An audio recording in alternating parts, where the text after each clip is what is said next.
Yo, what's up guys? Welcome back to the Postendi ka Doy TV Sports. Well, ang ating pag-uusapan guys ay ito. Cedric Berfield. Sangayon daw po sa source, ang siyang magiging Rookie of the Year. Sa mga fans po ni RJ Barrientos dyan, anong masasabi nyo? At ito pa, Manila Clasico, confirmed na. Okay, Bangga ang Barangay Ginebra at Coach Tim Goon. Alright, so yan ang ating mga pag-uusapan at mga pa-shoutout. Bago po yan, magpapasalamat po na si Doy TV sa inyo ha. Okay, salamat po.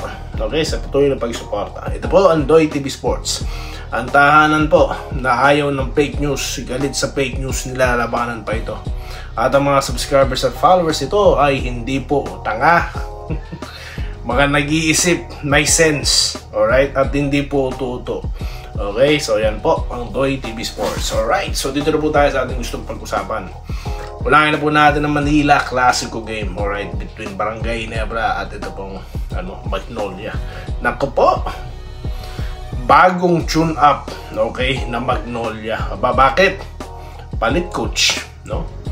Parang nagpalit ito ng spark plugs no? Naglinis ng air intake niya. Di ba? Nagpalit ng coach, Tiniente, alright, ng Barangay Ginebra. Alright, tapos si Deliano nandyan din. Okay? So, yan ang mga major changes dito sa Team Plato's Hotshots, okay? At sa kabilang dako naman po, ito naman po si sa Barangay Ginebra, ang inaabangan ang makabagong crowd favorite na si Sunny Estile, masusubukan na po, okay, sa kanyang unang laro. Bali hindi ako sumasama sa mga nag-hype. Okay, mga nag-hype, magaling, malakas, baka maging rin yan Paul Garcia din yan di ba? Pero ibang usapan po ito ngayon kasi nga first round pick siya ng Ginebra. Okay. So ako, ang kanawagan ko lamang sa mga fans ng Ginebra dyan, huwag kayo masyadong maniniwala sa mga nag-hype na yan. So, ikaw lang makakontribute ng bata, step by step yan, hindi yan immediately impact na malupit. Okay, basta he has a guaranteed rotation, I mean, spot on the rotation. Okay, so yan po. Okay, mahaba pong usapan to bago ang laro, Kaya yung specifics niya, pagkukumparahin natin sa susunod na content. Dito naman po tayo sa mga lumalabas na naman, sa mga pages, kung saan pages po, yung mga yung mga tila naniniwala sa mga source, okay? Ano ba yung mga source na yan? Eto po, mula sa Sports on Air page po ito, Per sources, Blackwater Elite Cedric Berfield paparangalan bilang PBA Season 49 Rookie of the Year. Anong sa inyo? Alright, so sunod, Soriaga 9272. Alright, Cedric Berfield Rookie of the Year? Question mark, exclamation mark pa siya, Alright.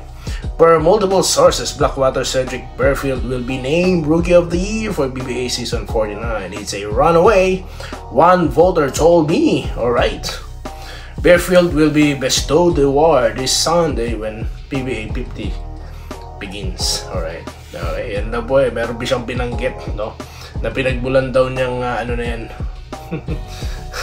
Yung dito, tinampok na sa kanilang page. Ito pa isa, nagpapakilalang Barangay Ginebra San Miguel page daw po. Okay, eto, tignan natin. RJ Barrientos, ang post naman nila, reached the finals twice in his rookie year, yet it still wasn't enough to get the media's nod. Parang gano'n. Okay, so ito, meron po nakalagay dito na account ba ito ni Dinoong Homer Saison. Ito, parang tila sa kanya po, Okay, nanggaling, parang ganun. Okay, so yan po, nakalagay dito, sa page na to, na ang pinanggalingan yung nabanggit, di umano. Okay, so alam nyo, magkokomento lang ako Okay, alright, magkokomento lang po ako tungkol dyan. Yung bago pa lang po ang traffic, ang akin pong prediction si Barrientos sukukunin na Ginebra. Nung nakuha ng Ginebra si Barrientos, pinrediction ko na siya magiging Rookie of the Year. Ngayon po, awards night na. Siyempre, consistent ako. Barrientos yan. Ngayon, yung mga naglalabasan ng ganyan, nagtataka naman ako. This is awards. Bakit kayo naglalabas ng mga ganyang klase ng mga chismis? Yung mga sources na naman. No, yung mga trades pwede pa no? Pero yung awards, diba? Paano kung hindi siya inanalo? No? Paano kung umasa si Bearfield? Yung pala mananalo si Balti. Diba?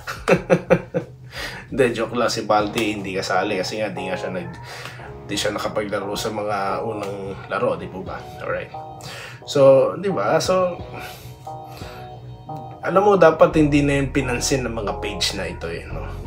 Di ba? Dahil, yun po yung nonsense. Totally nonsense. For what? Di ba? Para lang pangunahan yung award, di wala na exciting dun, no? Or para pa-excited. O, hindi si Abarrientos yun. Magugulat kayong lahat, ang mga taga-barangay. Si Abarrientos ang rookie. Everybody happy, no? Yun lang po ang aking komento dyan. Wala na po sanang lumabas na mga ganyan sa iba't ibang pages. Okay, ako pinagkomentuhan ko lang at hindi ko yan ibabalita sa inyo. Dahil kilala nyo si Doy TV. Kung ano po ang nangyari na, yun lang ang ibabalita ko. Pero yung mga ganyang klase, pati ba naman sa award? Hindi na ako magugulat. Baka mamaya sa susunod, ang best actor si diba? Irurumor na si ganito na. Ang pangit! No? Yun lang po, no, ang aking palagay dyan. No? Pero ako, very consistent. Hindi rin ako makikipag-argument pa. No? Bakit si Bearfield? Hindi ako magkukuha ng ganung poll question kasi wala pa no? Aya, antayin natin. Pero ang prediction ko, si Abarrientos yan. Bakit? Karating sila ng finals how many times, guys? Di po ba? So, ganun kasimple. 2 beses, tapos nag-semis. Okay? So, yun lang, no? Aking masasabi dyan. Alright? Shoutout na po tayo. Mabilisan lang po tayo dito, guys, no? Binibilisan lang po natin. Dito po tayo sa nating nakaraang content, no? Hindi ko na po sinundan ito. So, mukhang tapos naman na, ipatay na yung issue, no? Itong Badwa Mayor Hopper, no? Okay na yan, tapos na yan, no? Okay, Joseph Pineda, shout out, no? Sabi niya po, present kahit nasa work, na break time lang kami ng 15 minutes, kaya sumingit lang ako sa pag-comment. Mamaya, lunchtime ko na tatapusin video. Salamat po, sir, no? Dito ba tayo kay Sir Romel Sales, no? Alright. Good morning, maraming salamat po, sir. Okay. Dito naman po tayo kay Sir Wenceslao Hapon, no? Okay. Kamusta naman tayo dyan? Well, mabuti lang po tayo, no? Kayo po ang kailangan kong kamustahin, no? Dahil nag-uulan po dyan sa atin sa bansa natin, no? At mabilis na po bumaha, no? Mag-iingat po kayong lahat, okay? Dito po tayo kay Ma'am Minerva Java, no? Stay healthy and strong. Kayo din po, ma'am, no? Kayo din po. Okay, Mark James, no? Nagpapa-shoutout, no? Sa pamilya po ng Gosado family, yan, shoutout po. Alright, dito po tayo kay Ma'am Irene Giles, no? Okay, happy and blessed first day of October. Yes, ma'am. Sa inyo rin po, no? At sa inyong pamilya. Alright. Feliciano Alcantara, good morning po, idol. Musta po? Awarding na po sa October 5. Sabay po opening ng PBA Lupit po, June Ayan. Ayan, wala na pong kukontradict dyan. Kumpirmado na yan. Sino pang tatalo dyan? Di po ba? Alright, Sir Archie Makirang, no? Morning! Ingat din po kayo dyan, sir. Mabuhay po kayo. Bernard Ohan Aguilar, na present po, no, from Valenzuela. Pwede na mag-retire. Para sa kanya, pwede na raw po mag-retire si Rafi Reyes. Alright. Dito po tayo, Robert Kebiab, doon nagtatanong, bakit nag-sorry si Rico? Dapat nanandigan na lang. Well, that will ends everything, no? Yung pagsusorry niya, no? Kaya tapos na po yan. Sorry na po, no? Alright. Ayoko na rin pong no? Move on na tayo dahil bukasan na PBA opening na. Yan na po ang pag-usapan natin. Alright, Joseph Pineda, nag-comment din po ako doon. Di rin ako sang-ayon sa ginawa. Para daw pong na ganun. Nabading, no? Hindi, ano lang yan. Ayaw daw ng misis niya. Basta po, tapos na po yun, no? Nag-sorry na po, no? Okay. Alright, sabi sa YouTube tungkol sa Jenkins, may bagong 610 ng Jenkins. Sir, kayo naman, sir. Naniniwala po ba kayo sa mga sabi-sabi? Eh na po, may final lineup na pong nilabas. Wala pong 6-10 doon. Wala po.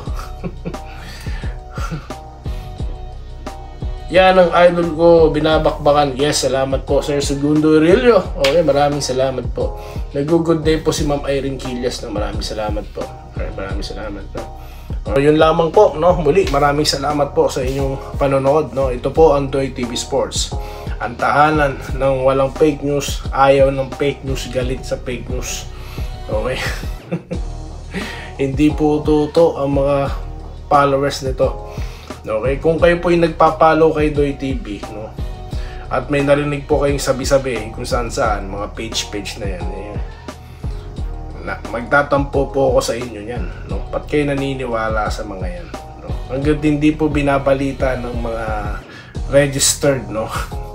Yung mga lehitimong media outlets, wag po kayo maniniwala, no? Okay, na kung ito daw, meron na daw ganitong player ng Ginebra, may trade na lang, kung maniniwala dyan. Maraming salamat po, magandang araw po, stay safe guys. Salamat po sa panonood. Subscribe na para sa mga susunod na basketball at boxing videos.